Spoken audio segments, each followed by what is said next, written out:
এত লাশ, এত জানাজা, এত মানুষের কবর আপনি পড়লেন, দেখলেন, এত কিছু আপনার আখিরাত মনে করাইতে পারলো না? এত কিছু আপনার কবর মনে করাইতে পারলো না?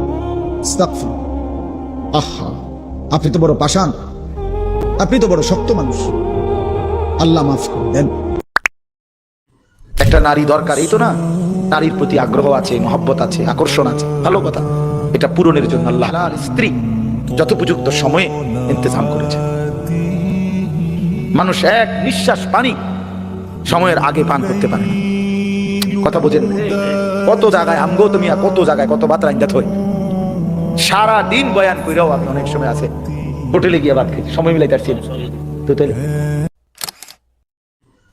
সুখের সাগরে যে ভাসতেছে সেও মরে যাবে, দুঃখের পাহাড়ে যে সেও মরে যাবে, ঠিক না? জীবনে কোনোদিন দুঃখ ছাড়া সুখ দেখে নাই যে তারও মৃত্যু হবে। জীবনে কোনোদিন এক সেকেন্ডের জন্য যার কোনো দুঃখ নাই সেও মরে যাবে, মরে যাবে। এই হাসিও স্থায়ী না, এই কান্নাও, কথা বলেন না, দুনিয়ার হাসি স্থায়ী, দুনিয়ার কান্না স্থায়ী, কোনোটাই স্থায়ী না। তোমার যৌবন স্থায়ী, কথা বলেন না কেন? না বন্ধু, না, মৃত্যু থামাই দিবে। তুমি মা বাপ, আত্মীয় স্বজন, ভাই বন্ধু, পাড়া পড়োশি, ফ্রেন্ড, বন্ধু, ধোকা, এরা কেউ শেষ পর্যন্ত থাকবে না। তুমি আমি একাই, তুমি একাই। হয় তোমার বাবা আগে কবরে যাবে, অথবা তুমিও আগে কবরে যেতে পারো, দেখা হবে না। তোমার কবর তুমি একাই, তোমার একাই ফেরেশতার মুখোমুখি হইতে হবে, একাই হাসরের ময়দানে দাঁড়াইতে হবে। নওজোয়ান, তোমার মতো বয়সীও তো কত মানুষ কবরে আছে না? সে মরলো কেন ভাইয়া? বেকুব দেখে না? তুমি চালাক দেখে মরো না? সে বুঝে নাই দেখে মরে গেছে নাকি? তো মালিক দয়া করেছে বলেই তো আমি আর আপনি এখনো বেঁচে আছি। মালিকের সিদ্ধান্তের এক সেকেন্ড আর পৃথিবীতে আল্লাহর ফয়সালা চলে আসলে, মালাকুল মউত চলে আসলে, এরপর এক সেকেন্ড থাকার সুযোগ মিলবে তো? আমি অনুরোধ করছি বাপ, নওজোয়ান, তোমাদেরকেই বন্ধু বললাম, তোমরা যারা সকাল থেকে রাত 2টা 3টা পর্যন্ত মোবাইলে উলঙ্গ ছবি দেখো, নর্তকীর নাচ দেখো, সারা পৃথিবীর নারীর ছবি দেখো, অচিরেই বিশ্বাস করো পবিত্র নারী পেতে তোমার জন্য কষ্ট হবে। মনে রাখো, এই ঋণ শোধ করতে হবে।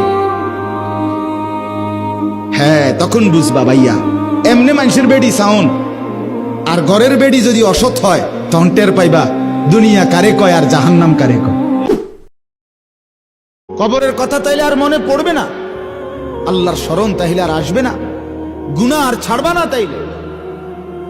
বলে আল্লাহ জিজ্ঞেস করছে, ইকতারাবা লিন-নাসি হিসাবুহুম ওয়া হুম ফি গাফলাতিন মুরিদুন। আল্লাহ তাআলা বলে, মানুষ, আরে তোমাদের হিসাবের সময় একদম কাছায় গেছে, অথচ তোমরা এখনো আল্লাহ থেকে গাফেল হয়ে বিমুখ হয়ে আছো। আহা কি করছো, আহা কি করছো? আপনাদের যাদের দাড়ি নাই চেহারায়, আপনারা নিজেদেরকে কি পরিচয় দিতে চান? বলেন মেয়ে, এখন দাঁড়ায় বলেন, কি বুঝাইতে চান নিজেকে? ইমানদার এমন হয়? 1450 বছরের ইমানদার এমন ছিল? আপনি আপনার কি বুঝাইলেন? আমার নাম আনিসুর রহমান। আমি চ্যালেঞ্জ করলাম, আপনার যেই ছেলে ফজরের নামাজ পড়ে না, মেয়ে ফজরের নামাজ পড়ে না, এ ভদ্র না, ভদ্র নয়, ভদ্র নয়, অসভ্য, অসভ্য, অসভ্য। গভীর রাতে আইসো বান্দা, চোখের এক ফোঁটা পানি দিও আমারে, আমি পুরা ধুয়ে মুছে সাফ করে দেব। এক ফোঁটা পানি দিয়েই 90 বছর মাফ করে দেব। সাগর পানি লাগবে না, মোটরের পানি লাগবে না, এক ফোঁটা চোখের পানি, অনুতপ্ত লজ্জিত হয়ে এক ফোঁটা পানি দিও আমারে, আমি এক ফোঁটা পানি দিয়ে জিন্দেগি